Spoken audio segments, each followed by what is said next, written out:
আসসালামু আলাইকুম ওরহমতুল্লাহ।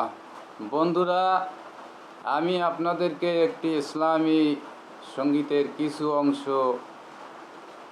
এখন গেয়ে শোনাবো। আপনাদের কণ্ঠ কত সুন্দর মধুর, মহান রব্বুল আলামিন কণ্ঠ দিয়েছে। আমি সেই ইসলামী সঙ্গীতগুলি শুনি এবং আমার কাছে খুব ভালো লাগে এই গানগুলি শুনতে।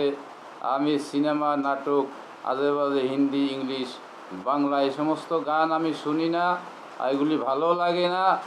এই অইসলামিক গানগুলি অনেক মুসলমানের ঘরের ছেলেমেয়েরা গান শোনে। বাড়িতে আসলেই ইসলামী গান না শুনিয়া, কোরআন তেলাওয়াত না শুনিয়া হিন্দি গান, ইংলিশ গান এই সমস্ত শুনতে শুনতে সে ঘুম পড়ে যায়। দেখুন তো, যেই গানগুলি মহান রব্বুল আলমিনের রসুল হজরত মোহাম্মদ মুস্তফা সাল্লাল্লাহু আলাইহি সাল্লাম বলছেন যে গান শোনা হারাম। এই হারাম শুনতে শুনতে ঘুমাইয়া গেলেন, মৃত্যু হইল হারামের। এই হারাম হইলে আর ঘুমাইয়া গেলেন, আমলনামা হারাম নিয়া আমলনামা গেলেন কবরে। এই রহন রসুল সাল্লাল্লাহু আলাইহি সাল্লাম আপনাকে উম্মত বলে, রসুলের অনুসারী জন্য বলবে তোমার কি আমল, তুমি কি আমল করে এসেছো যে এখন তোমাকে জান্নাত দিব। তুমি তো হারাম, যেগুলি হারাম নিষেধ করা হয়েছিল সেগুলি শুনতে শুনতে ঘুমাইয়া গেছিলে। ঘুম হইল আল্লাহ তাআলার নিয়ামত। এই ঘুম একটা সুন্দর ঘুম, ইবাদত। ঘুম একটা ইবাদত। যদি দোয়া দুরুদ, কোরআনের কিছু অংশ রসুল সাল্লাল্লাহু আলাইহি সাল্লামের দোয়া দুরুদ পড়ে ঘুমানো যায়, সে ব্যক্তি সারা রাত যদি ঘুমাই থাকে ইবাদতে তার আমলে পরিণত হয়ে যায়। কিন্তু হারাম কাজ, গান শুনতে শুনতে ঘুমাইয়া গেলেন, মৃত্যু হয়ে গেলে জাহান্নামে যাইতে হবে। তাই বন্ধুরা আসুন, আমি আমার কণ্ঠ তো মোটা, যাই হোক তারপরও আমি কখনো ইসলামী গান গাই না, শুনি, ভালো লাগে এবং কোরআন তেলাওয়াত করি। সময় পাইলেই আপনারাও কোরআন তেলাওয়াত করবেন, ইসলামী গান শুনবেন, আলেম ওলামাকে শ্রদ্ধা, মা বাপকে সম্মান করবেন। একটু গান শুনে শোনাই, কেমন লাগে আপনাদের বলবেন।